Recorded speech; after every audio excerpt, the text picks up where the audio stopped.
Hi, everybody. Welcome to Tea Time with Amy and Bev. Sup, girl? Hello. Hello. Sup, sup, sup. Sup? Hello. Life's fun, right? It is fun. It's fun. I laugh at myself all the time. That's perfect. It helps people to be lighter in the situations because we take things too seriously, which will be great for our next topic.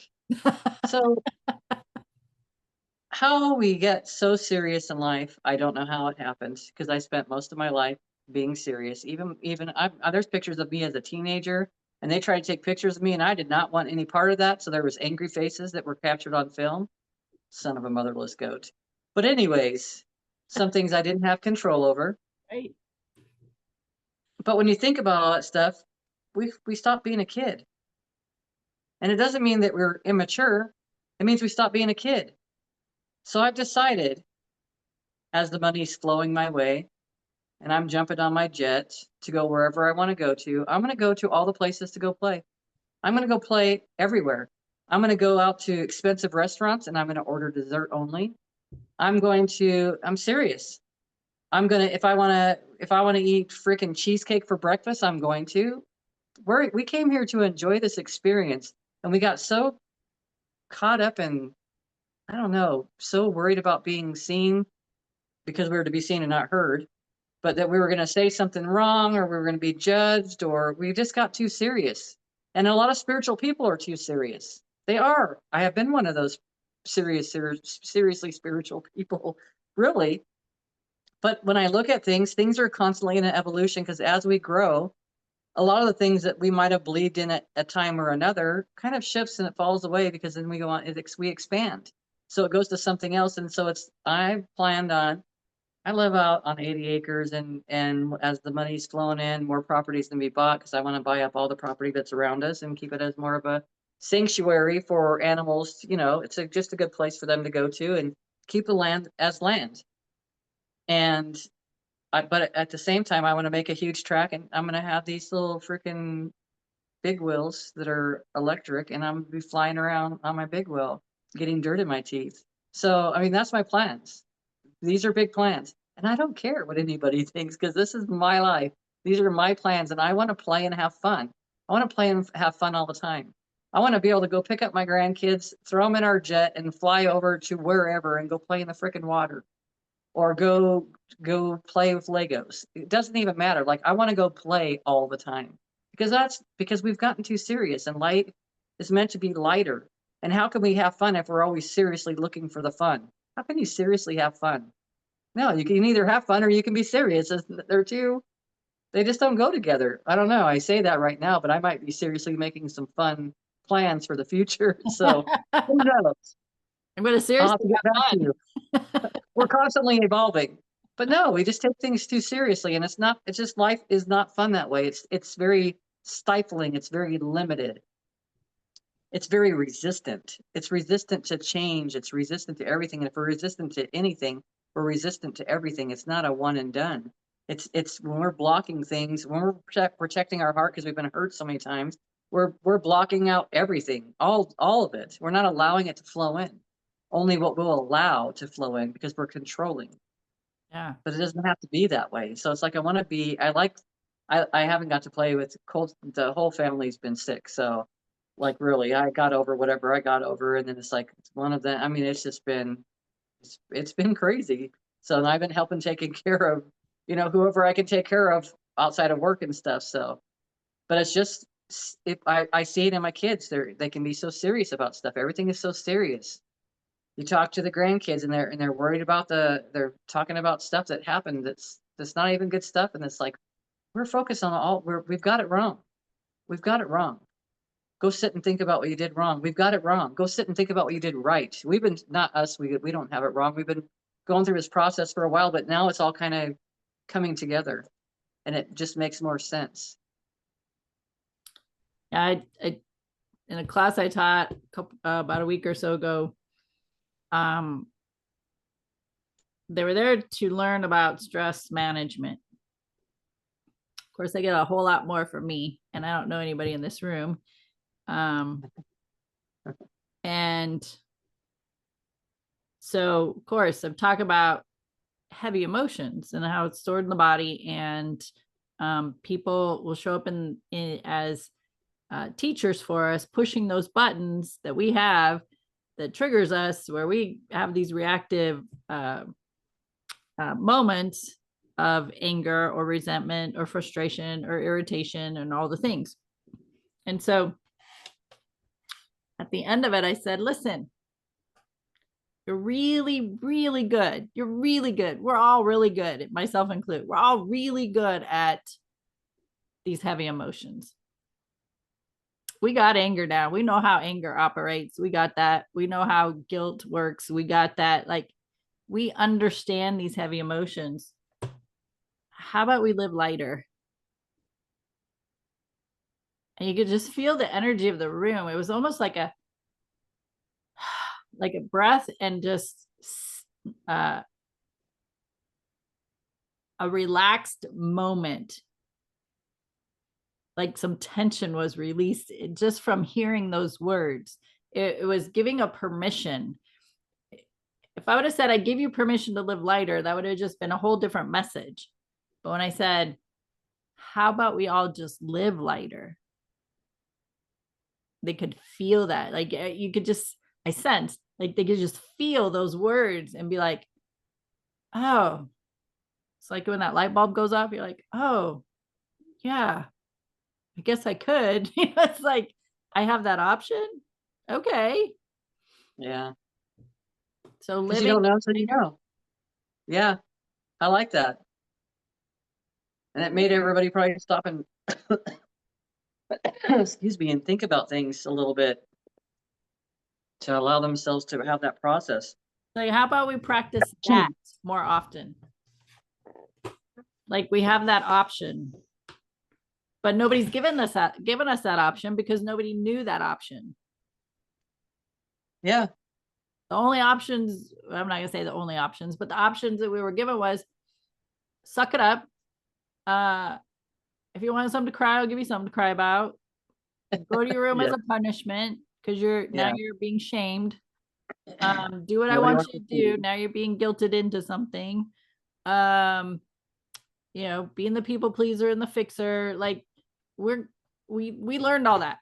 And okay, great. They're great tools because we do need them in a sense for survival in certain circumstances. Not all the fucking time. It's true. Right? So let's practice, because we've already practiced all that heaviness for long enough. How about we practice just putting a smile on your face more often and let that be contagious, or giving somebody a hug more often and practice that. Like, practice having kind words more often towards other people. It's a practice. And especially if you've been a person who is judgmental, it's a practice not to be judgmental. So practice it. Yeah. If you criticize yourself, it's a practice to look in the mirror and say, man, you're amazing. You're beautiful. I love that we get to do life together. I So like that. we have to practice these things to get better at them, which means we have to practice being lighter in our mental state, our emotional state, which then shows up in our physical body. Agreed. It's really just listening to self, right? It's really listening to that stuff. It really is. Because you really don't know how often you spend. You could be right here. I'm right here, right in front of you. But if I'm constantly worried and thinking about all these other things, I'm not right here. Yeah. I'm missing out on everything right here. I'm not living life. I'm living in this story that I'm creating. And I had been doing that forever. And recognizing that, I recognize it now. So it's like I don't have to do that anymore. I didn't have to before either, but it's what I knew. And I'm not going to beat myself up for it because that's what I knew. And I know different now. So I have an opportunity, I have a choice. So I'm doing things differently. I do everything differently. It's there's so many things that have changed. I don't even know, when you think about think about a class reunion, right? I've never gone to a class reunion, and I'm 54. I'll be 55 this year. This body will be anyways. But it's like, you think about that, I would have nothing in common with anybody, even family that you haven't. There's people, I could even say that I was calling him my stepdad, but he was my dad growing up. He was my dad. Let's be real. He was the only dad that I knew at that time. And it's like, and I recognize now he did the best he could, and it kept me alive. I'm still here, and it's like, I may have picked up behaviors from my mom and my dad or people that were around me, but it's like, I don't have to, like, imprison them somewhere because of the stuff the ways that I perceive it, because that's a victim standpoint. But I look at it as like, well, I've had that experience. I don't have to have that experience anymore. I don't have to be in that flow anymore. So I don't hold anybody in that space of darkness, or in that space of unforgiving, you know, hating them and all this other stuff. So I'm in a different space, and believe me, I feel lighter. I feel less serious. I feel more joyful more often. I'm finding that, oh my gosh, I was sitting at my daughter's house the other day, and this is how I know, this kind of goes along with it. When the kids do something, and they say something and it triggers your victim inside, that victim that's inside is my little child, that when that child was little had the same experience, and now that's why I'm having the response that I'm having, because I don't even have to have that response. But she was reading this. She said, "Oh, I was listening to TikTok the other day, and they were reading this. This guy was reading this story, and about how the little girl. It's like, okay, hurry up, we got to get on the bus." And the bus driver was like, "Hurry up, we got to hurry up and get to school. I'm running behind.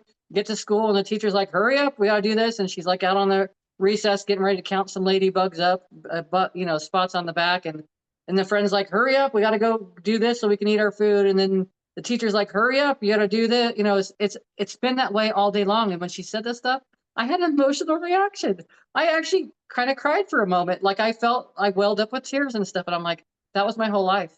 This is how I've always been. Even when I would get to a place, even when I would get to my daughter's houses, and the grandkids are there, even when I get there, I'm in a hurry to get them and get to do the next thing. There's no way, how can you enjoy life? And I'm noticing now, since I noticed that I'm doing it less and less and less. I mean, I was 15 minutes late for work today. Let's be real. It wasn't like it was on purpose, but it's like it's just being too serious. Well, I got to be a little bit flexible, and sometimes this is the way life is. Maybe I had to go to the bathroom an extra time or whatever. It doesn't matter. It doesn't matter, people. It doesn't. We get so wrapped up in this crap, and it doesn't matter. We get so caught up in all these things that we think that we're supposed to do, and being on time and stuff for everything. I'm not even going to be on time when I die. I'm going to be so untimely. It's just going to be whenever I feel like it, people. I'm just saying, because that's just the way it is. But it's like we've taken things too seriously, and we don't allow, we're trying to control everything because we were controlled. Did it feel good? No. So go the opposite direction. Still wear your clothes when you go out in public right now, though, because that seems to be frowned upon. Last time I checked. I'm just saying, you guys there's gotta be some, you can take that at home. Yeah, there's still consequences for that, I guess. There are some Go figure. consequences. So in some places. Although you could go into some other areas of the world where you could do that freely. So Yeah, that's true.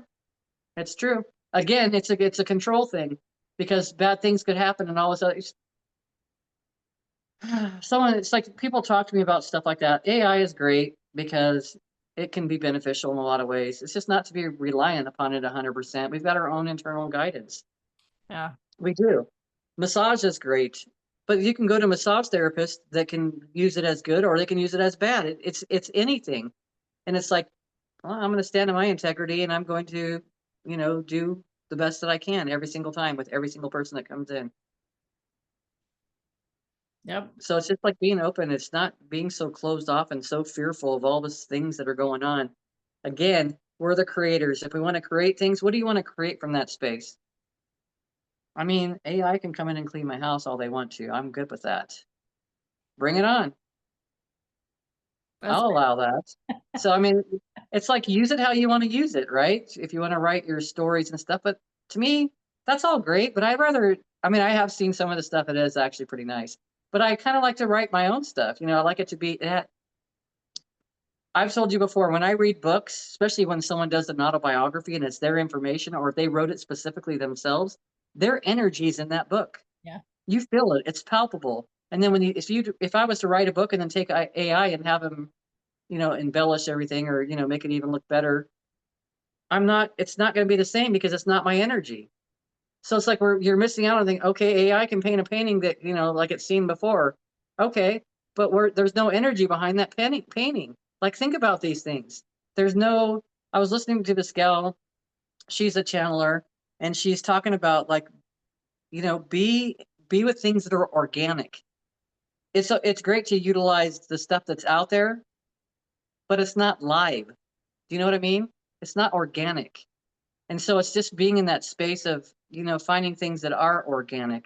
And that goes with our foods too. It goes with everything, our clothing, our foods, everything that you can think of. Total shifts. We're looking at total shifts right now. And I think it's wonderful. I think it's wonderful. You got more and more people. I've had people come into me talking about going to their doctors, and the doctors aren't wanting to listen to what they're saying. What do you mean you're not going to go on this medication? You could have a heart attack, or you could have, I'm not going on the medication. Oh, so you would just choose to die? You're just choosing because they don't know, because it's not because the doctors are bad doctors, it's because the information they've been given, they believe all that stuff. And there's so many people out right now that are doing their own research on things. They're actually exploring things more. So we're seeing huge shifts.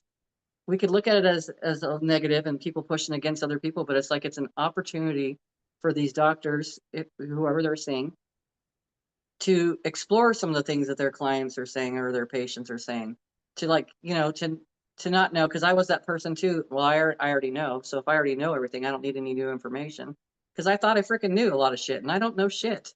I don't know anything.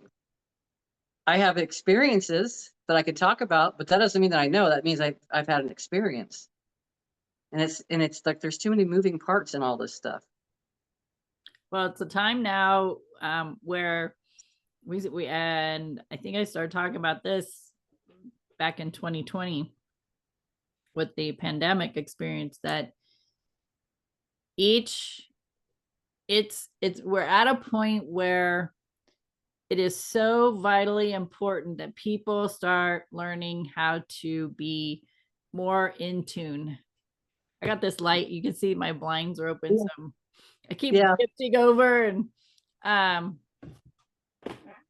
there, do that. That listening to your intuition, because with AI there is so much stuff that is false. And I also think about, I saw a picture of a couple on social media, and I could tell that they had made themselves look better because they are older than what the picture shows, and it's supposed to be a current picture. So with that, when in our era, when we were growing up, the girls, most of our focus was on we were not good enough physically. We weren't pretty enough. We weren't the right size, the shape, all the things, because the magazines depicted that this is what you needed to look like in order to be attractive. So we grew up with that, and it's been very damaging to us mentally and emotionally to see ourselves in a way that we thought we should be in order to be loved and accepted. And now we have the ability to do it ourselves, to make ourselves look better. So instead of the organic aging and showing pictures like that, well, now I can take a picture, I can fluff it up, reduce the wrinkles and the lines and all the things, and then look amazing and put that out there. But if you come to my class and then I stand up there and I look a little different or a lot of different than what you saw in that image, you're gonna be like, wait, it's the energy. It's the energy, like you're saying, the energy is totally going to affect what you're putting out there. So AI generated photos, the AI generated content. I use AI a lot for my marketing stuff, and I create it but I also go back and read it and make sure it's in alignment with whatever I'm teaching, make sure it's in the language that I would use and to attract the audience. And so that your intuition is it I just don't know how to put this. As we continue to move forward, being intuitive, knowing what feels right and what feels out of alignment is going to be very, very critical to know within yourself. Yeah. So you 'Cause know that's how what we, is truth and what is not. yeah, because that's our navigation. That's our navigation. That's our discernment, honestly. And that's the thing. It's there. You're right. There's a lot of things that are out there that there's, that's is being said as if it's truth and it's not truth. It's like everything that I hear from people, I really check and see how does that feel in my body. And if I'm not getting goosebumps from it, I'm not giving it any weight. Yeah. I'm not. If I'm being told all this stuff about the government and all this other stuff, and I'm not feeling anything from it, I'm using this as my gauge. And it's just like before we've talked about this. And if I didn't start doing my meditation at the end of last year, or whenever I started doing it, it's been a few months actually. It's been a while. I don't think that I could tolerate a lot of the things that are going on these days, energy wise, without even knowing, without even looking at news or any of that kind of stuff. There's an energy that's out there. And it's like without knowing that stuff, if I didn't meditate, I don't think that I could navigate this very well. I don't.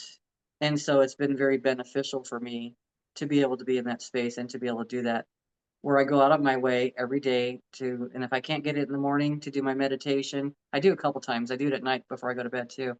But I will do another time where I do my writing. That's where it's important. I want to do my channeled writing or my, maybe it's just gratitude or whatever. Because it's nice to be in gratitude when you're writing that stuff on paper. And that's probably what's promoted this shift within inside of myself in a lot of ways. Or my team's been guiding me that way, and it's like, because I ask when I'm not feeling good, I'm asking to feel better. Like, how can I feel better? They see a bigger picture than I do. I see it like with my blinders on and a lot of times, and so I'm not going to see something more without it being expressed to me. And a lot of stuff pops into my head, and it's different words. It's stuff that comes forward, so I know that it's not me, and it's words that I just don't use. It's like words I have where I'm looking up words. I'll say things, and I'm like, well, that's kind of crazy. I go look up the word afterwards to see, okay, yeah, that was actually worked. That was used very well in that sentence. And I wouldn't have thought so because I didn't know that word. Maybe I used it when I was a kid or I don't know. It's now when I look back at things, when you think about like the vocabulary in English and all that stuff, there's so much more of a benefit to those words that I had no clue. I just hated school, to be quite honest. I never liked school. I never liked school. And it's such an interesting process when you look back and you think about those things. It's like, why not? It just was. It's a scary place. It wasn't. I mean, it's like, I don't know, throwing your kids to the freaking wolves basically, because you don't, because there's mean kids out there, and sometimes you gotta be mean to kind of match up or to kind of keep yourself safe or what. I don't know. It's just there was a lot of energies and a lot of crap growing up, and I just did not care for school. I'm right there with you. Yeah, it would have been nice for me to, yeah. Yeah. I wasn't excited about school. No, and then when I hear the grandkids, it's like I don't feel like school should be for as many hours a day as it is. I think it should be like Little House on the Prairie, and you go for school for a couple hours a day, and not because you have to go work in the fields and stuff, but what if you did? It's we get to we get exposed to different things, different environments, but I mean, home for me is safe. It's a safe place. So school just wasn't Yeah. School just wasn't. It was not beneficial. I mean, I guess it probably was beneficial because obviously I got to this point, but I don't know.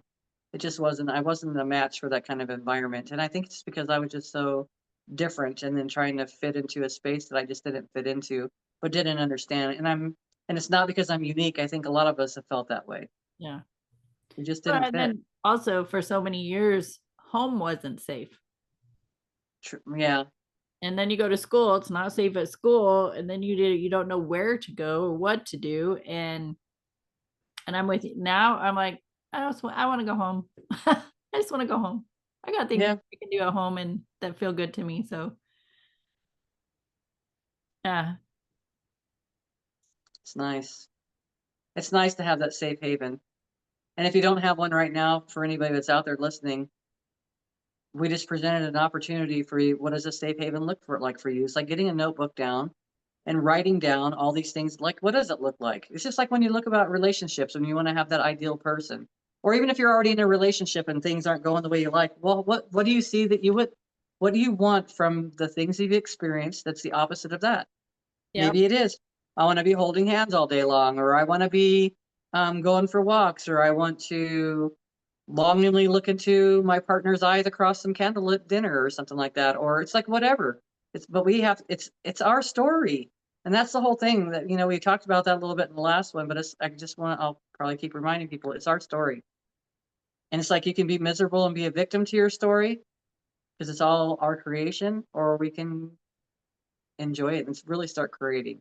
Yeah. So you think about that. You're creating all these things and we have control over slow it down or speed it up, or we have that by asking, okay, what's next? It's like, okay, spirit, I've got all this information.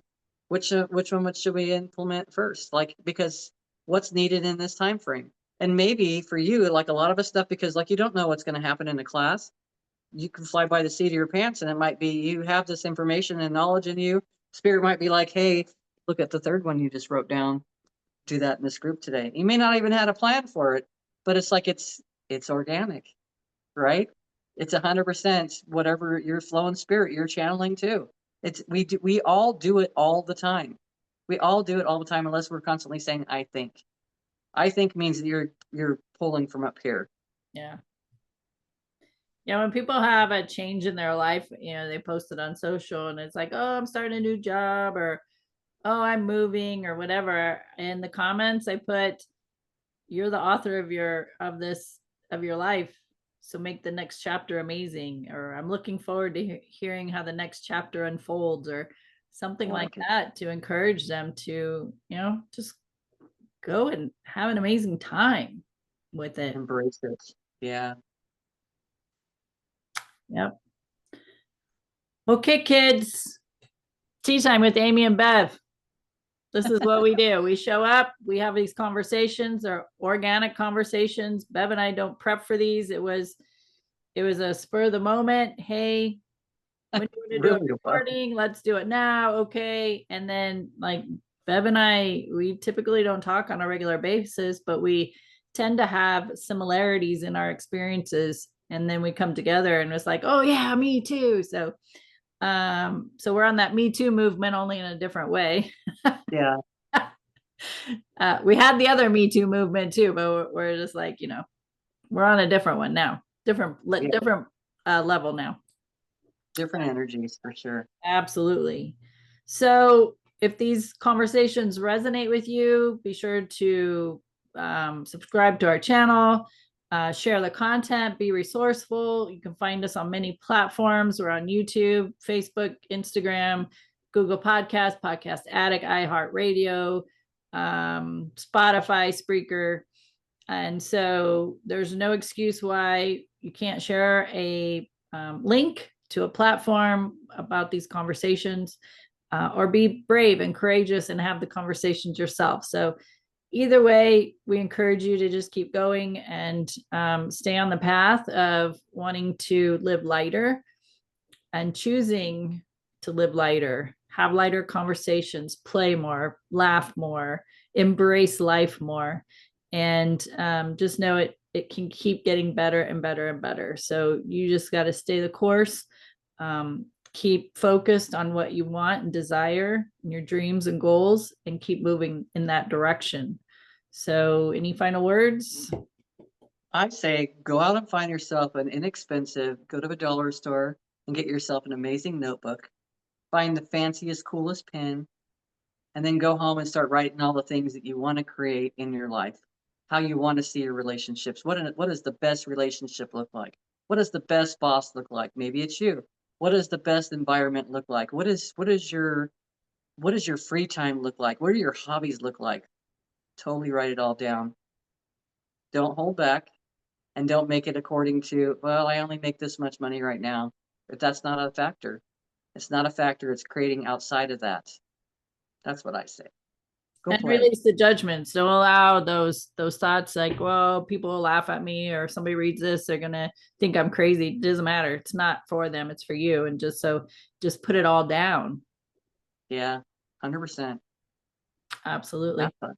All right, my friends, thanks for hanging out with us. Tea time with Amy and Bev, and we'll catch you next time. See you later.